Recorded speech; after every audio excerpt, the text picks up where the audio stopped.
una raíz noble, el término ciudadanía puede resultar antipático, porque de un tiempo a esta parte se lo viene utilizando como un sinónimo de distinción, de superioridad. Del mismo modo que la palabra pueblo, demasiado politizada, demasiado peligrosa, suele reemplazarse con la palabra gente, más aséptica, menos polémica. ¿Qué es la ciudadanía? Ser ciudadano. Participar. Formar parte de las participar.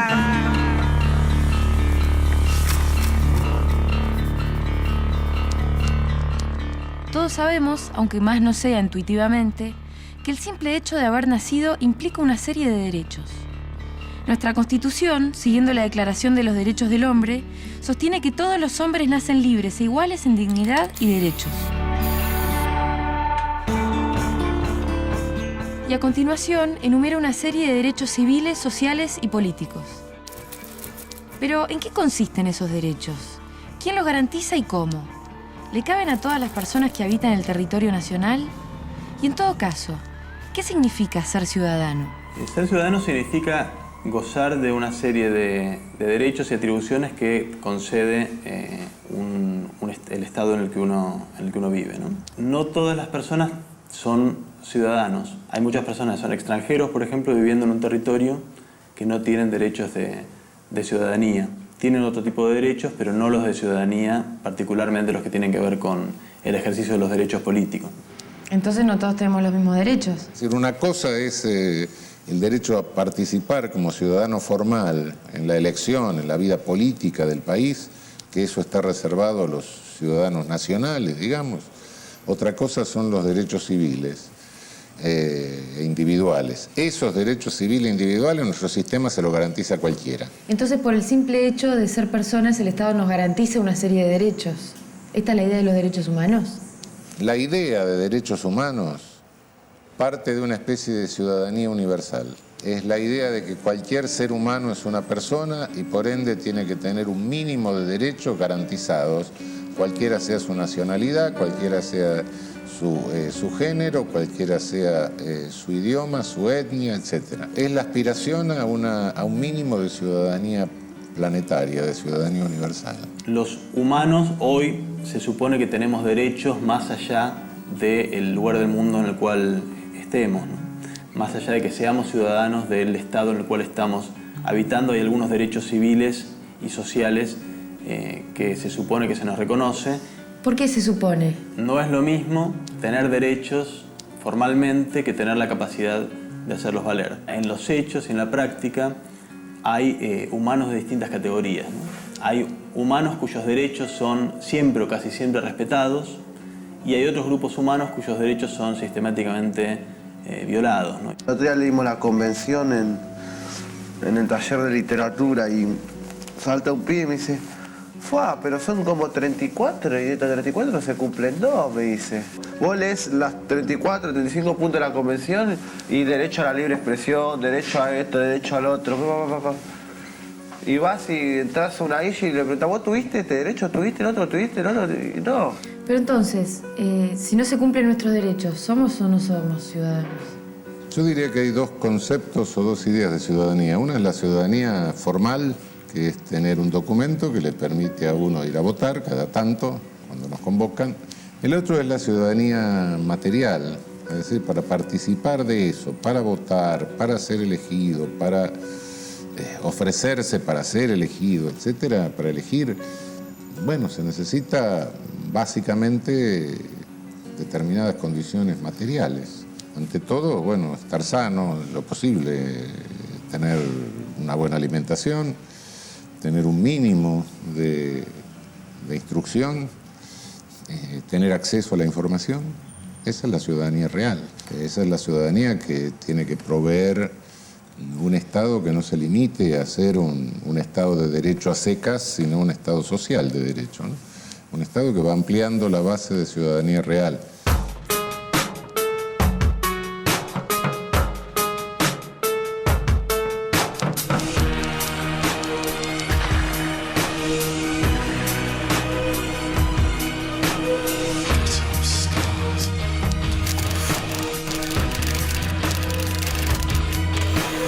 La Declaración Universal de los Derechos Humanos habla de cuestiones vinculadas a lo individual. Pero hay un artículo que nunca se lee. Siempre sabemos los 4 primeros, 5 o 10, pero el 29 dice que todos esos derechos universales se llevan adelante en un marco, que es la comunidad. Si no hay comunidad, los derechos individuales dejan de tener sentido, no sirven, no tienen entidad, porque es lo común lo que nos permite a nosotros pensar en el otro. Lo que pasa es que la necesidad de definir cuál es mi derecho individual es porque tiene que ver con un acuerdo con el otro. Sí, claro. Si yo estoy solo... Y hoy vivir en sociedad para mí es poder compartir, poder conocer, poder estar. Uno es porque está en sociedad siempre. Y se enriquece, Decía Patri, estar en y se sociedad. enriquece. Y creo que también lo que estamos viendo es que esto de que el héroe nunca va a ser individual y como decía Oesterheld, el héroe es colectivo y eso habla de estar en sociedad.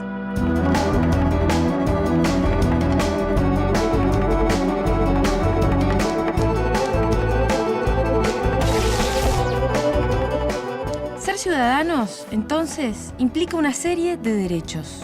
En primera instancia, los derechos civiles e individuales, como la igualdad ante la ley, el derecho a la libre expresión, a la libre circulación y a la propiedad privada.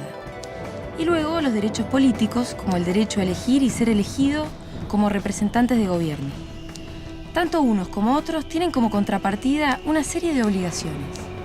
Los derechos civiles implican el pago de impuestos, el respeto a la ley y, en el caso de los hombres, el deber de defender la nación. Y los políticos, el deber de participar de la vida política a través del voto obligatorio. Sin embargo, todos esos derechos se conquistaron paulatinamente y fueron fruto del enfrentamiento de varios sectores de la sociedad con el poder imperante.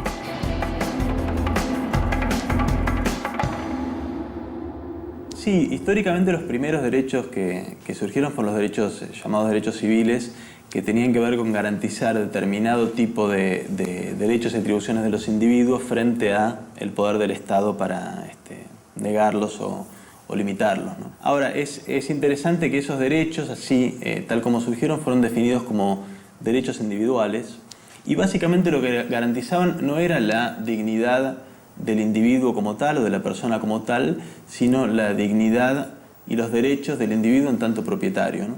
O sea que más allá de la declaración formal de los derechos civiles individuales a fines del siglo XVII, a la hora de aplicarlos seguía habiendo un desequilibrio en favor del poder económico. Cuando comienza el siglo XX, la ciudadanía formal, por lo menos, estaba consagrada en casi todas las constituciones de América. Teníamos constituciones con declaración de ciudadanía, garantía de derechos civiles, de derechos individuales, pero la realidad de toda América Latina era que teníamos estados casi feudales y se repartía la propiedad de la tierra con la propiedad de las personas, con siervos virtualmente. Es decir, la gran masa estaba totalmente separada o ajena de la ciudadanía real. ¿Y cómo empiezan a incorporarse esas masas a los derechos de ciudadanía?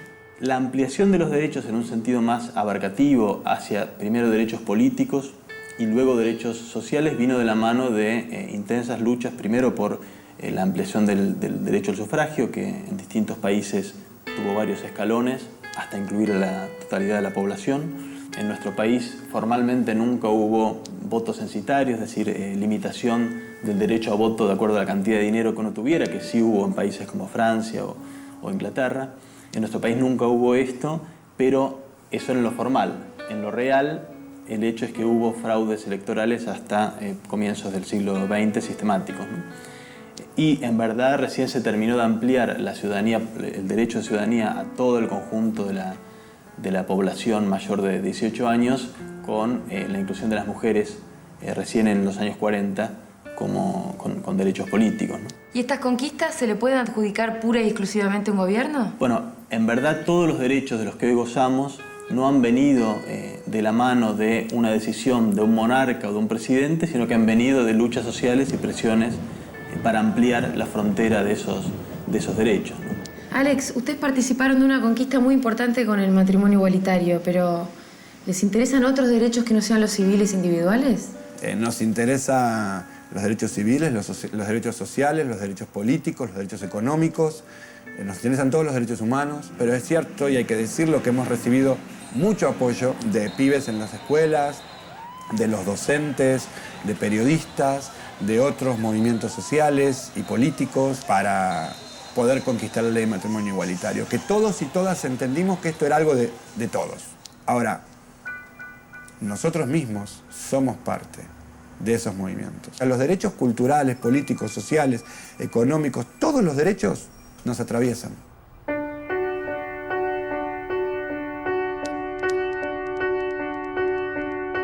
Siguiendo la concepción ciudadana de la época, entonces, la Constitución de 1853 garantiza nuestros derechos civiles. Esto es que ningún gobierno puede cercenar nuestro derecho al libre comercio, a la propiedad privada, a la libre circulación, a la libertad de expresión, por ejemplo. Y siguiendo la concepción participativa del siglo XX, la reforma de 1912 viene a garantizarnos nuestros derechos políticos, asegurándose de que ningún gobierno nos quite el derecho a elegir y a ser elegidos mediante el voto. Todos derechos que se han puesto en suspenso con cada golpe de Estado, porque la Constitución estaba en vigencia solo nominalmente. Como atestiguo el sinnúmero de estados de sitio, cierres de diarios, proscripciones políticas, expropiaciones, prisiones y hasta ejecuciones sin juicio previo, que pueblan nuestra historia. En una dictadura, los derechos civiles y políticos son los primeros en desaparecer.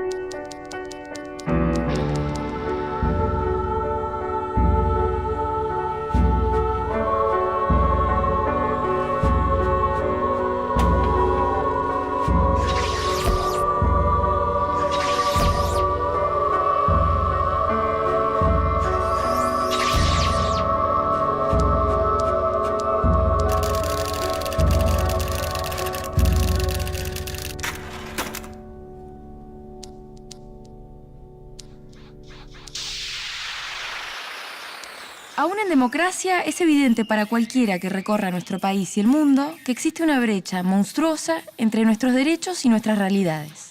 Que la mera enunciación de los derechos civiles y políticos no garantiza la igualdad entre ciudadanos. Las diferencias sociales hacen que algunos dispongan de todos los recursos para hacer valer sus derechos, mientras que otros no pueden ejercerlos. Lo mismo ocurre con las obligaciones. Resulta difícil convencer de pagar sus impuestos a un sector de la población que puede contratar contadores para eludir la ley, abogados para defenderse, pagar fianzas millonarias y, en el peor de los casos, terminar en una celda VIP. ¿Se puede aspirar a una igualdad de derechos en condiciones desiguales? ¿De qué mecanismos disponemos para balancear este desequilibrio? Los derechos sociales tienen que ver con la constatación de que la igualdad formal ante la ley no eliminaba formas de desigualdad social y económica que en los hechos privaba de derechos a una porción importante de la población, sobre todo los trabajadores y las clases más bajas, ¿no? Una de las características que tiene nuestra historia es que tuvo desde muy temprano una clase obrera organizada y bastante combativa, que tuvo la capacidad de plantear frente al Estado demandas de dignidad y de bienestar, que el Estado inicialmente reprimió de manera bastante violenta y salvaje, pero luego tuvo que ir de alguna manera cediendo en determinado tipo de derechos y beneficios, porque de otro modo la población se hacía ingobernable, ¿no? Como siempre, cuando hay un Estado que de lo único que se ocupa es de mantener a los excluidos a raya, un día estos se levantan y viene el caos. Bueno, tuvimos la peor guerra civil del siglo XX, que fue la Revolución Mexicana. A partir de la Constitución Mexicana se empieza a hacer toda una discusión sobre qué tenían que tener privilegios, si los derechos individuales o los derechos sociales. Una discusión bizantina y absolutamente ridícula, porque si me dan libertad y no me dan pan, voy a usar la libertad para pedir el pan, y o me van a tener que dar el pan o me van a tener que sacar la libertad. ¿Y en nuestro país cómo se incorporan esos derechos? Los derechos sociales de nuestro país surgen con la lucha de los inmigrantes, fundamentalmente. A fines del siglo XIX, el movimiento, fundamentalmente el movimiento obrero, la representación era de anarcosindicalistas, anarquistas, comunistas, socialistas. En ese momento es donde comienza a haber huelgas a gran escala, huelgas generales. Allí es donde comienza a haber las primeras leyes que tienen que ver con, por ejemplo, regular la seguridad en el ámbito de trabajo, las primeras leyes que tienen que ver con derechos laborales mínimos para todos. Un segundo momento de gran ampliación de derechos sociales fue los años que están marcados por la irrupción del peronismo como un movimiento social. Y acá también la base de este fenómeno fue un movimiento popular con una enorme capacidad de presión, primero para instalar a un gobierno que consideraban propio con el ascenso de Perón a la presidencia, pero luego incluso presionando al propio Perón para que ampliara y concediera derechos que en principio el propio Perón no estaba dispuesto a considerar, ¿no? Bueno, la historia cambia fundamentalmente en esta evolución, cambia en 1945. Es decir, con el peronismo, ahí hay ciudadanía laboral. Es decir, yo no digo que le dio, sino que le reconoció la dignidad como ciudadano al trabajador Perón. Este fue el cambio. ¿Y cómo se instrumentan estos derechos sociales? En la Argentina, la constitución social que nosotros tuvimos es la Constitución de 1949. Constitución que tuvo una vigencia limitada, porque porque 6 años después, por un bando militar, fue derogada. La Constitución del 49 se deroga básicamente porque contenía una disposición que garantizaba para el Estado la propiedad del subsuelo y algunos otros derechos sociales que molestaban bastante. ¿Qué modificaciones en el rol del Estado implicaban estos derechos sociales? Para garantizar los derechos individuales, el Estado no debe hacer determinadas cosas. Lo que se le impone es una omisión al Estado. No haga usted esto. No se me meta dentro de mi casa sin una orden de allanamiento. No me obligue a declarar contra mí mismo. No me imponga una pena que no esté prevista con anterioridad en la ley. Son omisiones que le estoy imponiendo al Estado. El problema de los derechos sociales es que hay que imponerle acciones positivas. Y por cierto que las acciones positivas son de carácter político y corresponde decidirlas al Poder Legislativo, al Poder Ejecutivo, no al Judicial. Entonces eso nos plantea un problema que ha llevado a algunos a sostener que los derechos sociales son derechos no exigibles. Bueno, un derecho no exigible es una contradicción en los términos. Si tengo un derecho y no lo puedo exigir, más bien que derecho tengo una declaración de buena voluntad, no otra cosa. ¿Entonces alcanza con tener derechos civiles para sentirse ciudadano? Porque si tenés derecho a votar y podés expresarte sin ningún tipo de censura y circular libremente de un rincón a otro del país, pero tu derecho a una vivienda digna es una promesa abstracta que no podés exigir, es muy difícil no sentirse frente a los demás como un ciudadano de segunda, reconocido por la ley pero marginado por la sociedad. Y mientras tus derechos se ven contradichos una y otra vez por la realidad concreta, siempre vas a tener la sospecha de que significan poco y nada, y de que tus obligaciones como ciudadano son una carga arbitraria e injusta. Una situación que solo puede remediar el cumplimiento de los derechos sociales, como la seguridad social, la educación, la salud y la vivienda. Allí es donde las políticas de Estado deben intervenir, haciendo de la mera potencia del derecho un hecho, que la igualdad entre ciudadanos sea, más que una promesa, una concreción.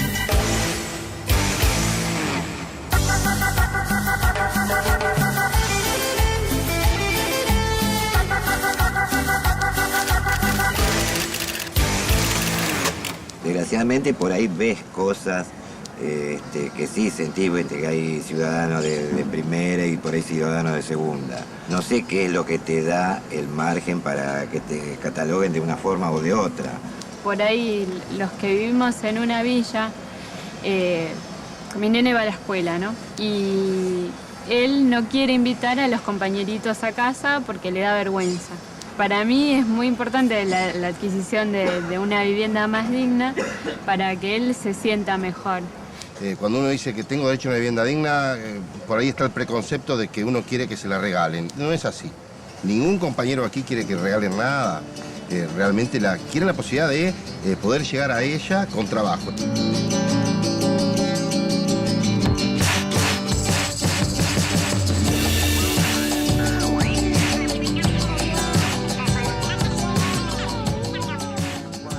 El derecho al trabajo, a la salud, a la educación, a la seguridad social y a la vivienda están orientados, entonces, a garantizar mayor igualdad social entre los ciudadanos. Sin embargo, hay un escenario de desigualdades que van desde la marginación hasta la discriminación laboral. sea por motivos económicos, culturales, raciales, sexuales o de género. ¿A quién todavía falta incluir? ¿Cómo se hace? ¿Cuánta responsabilidad le cabe al Estado y cuánta a nosotros, los ciudadanos? Pero que si no hay inclusión social hay imposibilidad de participar. Si uno está pensando en cómo sobrevivir, en cómo encontrar el mango para satisfacer las necesidades básicas, evidentemente se limita la participación. Por eso uno habla de inclusión social e igualdad. Si no hay derecho a la ciudadanía. ¿Y qué papel juega para vos el Estado en este sentido? Y para mí es el ente que los tiene que garantizar. Nadie te puede garantizar esos derechos que no sea el Estado. ¿Quién te lo va a garantizar? ¿Un empresario? ¿Una empresa? No, el Estado tiene que ser y debe ser. ¿Es posible la inclusión social sin la participación del Estado? Es muy difícil porque si no prima el poderoso. En muchos casos la libertad esclaviza y la regulación libera. Es decir, cuando hay un Estado gobernado por alguien con sentido popular, la regulación de los derechos libera al más débil. En cambio, la libertad consagra al más poderoso en cuanto a medios económicos, etcétera, etcétera. ¿Y cómo participa la ciudadanía en la construcción de sus derechos? ¿Solo votando? Sería un terrible para mí ese reduccionismo al mero hecho de votar. Por eso hablaba de participar, por eso hablaba de los partidos políticos. Y yo lo siento como un derecho-obligación. La ciudadanía tiene que tener no solamente el derecho, sino la obligación de participar en el ámbito que le sea más propicio. Es decir, de acuerdo a la impronta de cada uno. Algunos querrán participar en la vida sindical, otros en asociaciones, en fundaciones, organizaciones sociales, en partidos políticos. Lo importante es participar en el ámbito más amplio del que uno puede hacerlo. Todos decidimos. En la vida decidimos todos. Y cuando uno no decide, las circunstancias deciden por uno. No decidir es decidir también.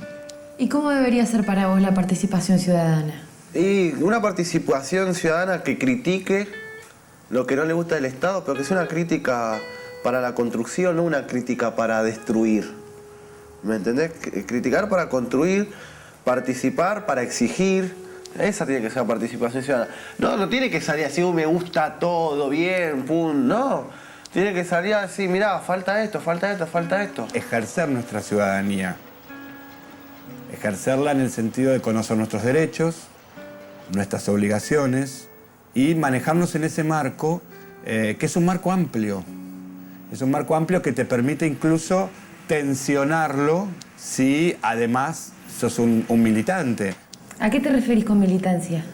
Militancia es participación ciudadana activa. Punto. Es militancia que discutas el precio de la carne en el supermercado. Obviamente, cuando la militancia está organizada, es orgánica, podemos generar cambios mucho más complejos que un descuento para mí en un corte de carne o un reconocimiento de un abuso en el precio en un corte de carne. Podemos generar un cambio en las leyes de mercado si la militancia es colectiva. Pero militar es eso, es ser un ciudadano que participa activamente. Pasa esto el 2001, entonces uno ve por televisión todo eso, cómo los caballos le pasaban por encima, cómo maltrataban a la gente, cómo hacían todo eso. Es como que uno ahí hizo un clic y tomó conciencia de que no puede ser así. Ahí me di cuenta que la realidad era otra. Entonces ahí cuando después me empiezo a meter, ¿no? Como que uno entiende el por qué uno está acá. Que en grupo va a lograr lo que no logra por sí solo. Como jóvenes empezamos a perder lo que es el sueño.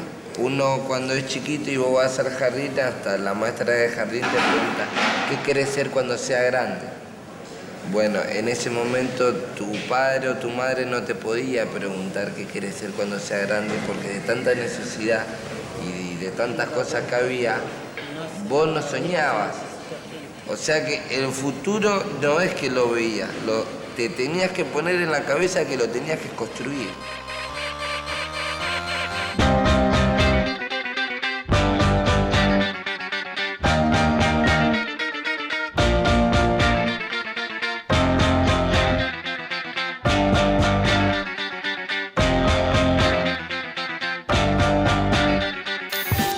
Pero los beneficios de la ciudadanía no son mérito exclusivo de nuestras leyes ni de nuestro Estado. La historia de nuestras conquistas es también la historia de los hombres y mujeres que las llevaron a cabo. de las ciudadanas y ciudadanos que han dedicado su tiempo, sus esfuerzos y hasta su vida a la tarea de ampliar el concepto de ciudadanía y de acrecentar nuestros derechos, los que todavía están con nosotros y los que no se terminaron de ir. Esos inconformistas indispensables capaces de percibir las desigualdades que quedan por reparar y hacen algo al respecto.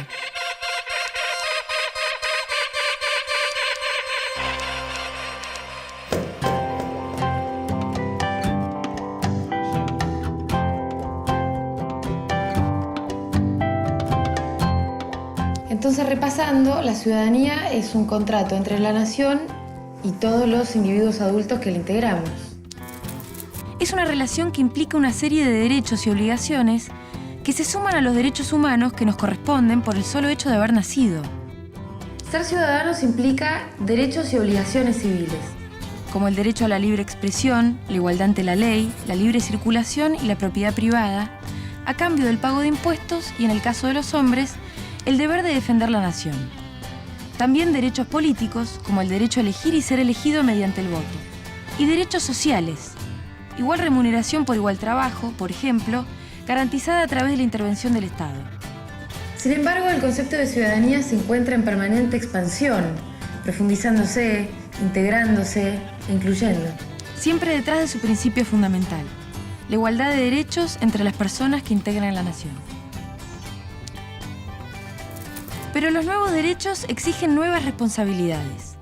Ya no se trata de ser ciudadanos pasivos que se limitan a cumplir con sus deberes, sino de constituirnos como ciudadanos activos, que aportan a su comunidad y participan de ella con todas las herramientas a su disposición. La ciudadanía se construye con más ciudadanía, conociendo nuestros derechos, ejerciéndolos e incluso ampliándolos, haciéndolos valer porque son el fruto de la lucha y el esfuerzo de generaciones. Ni más ni menos.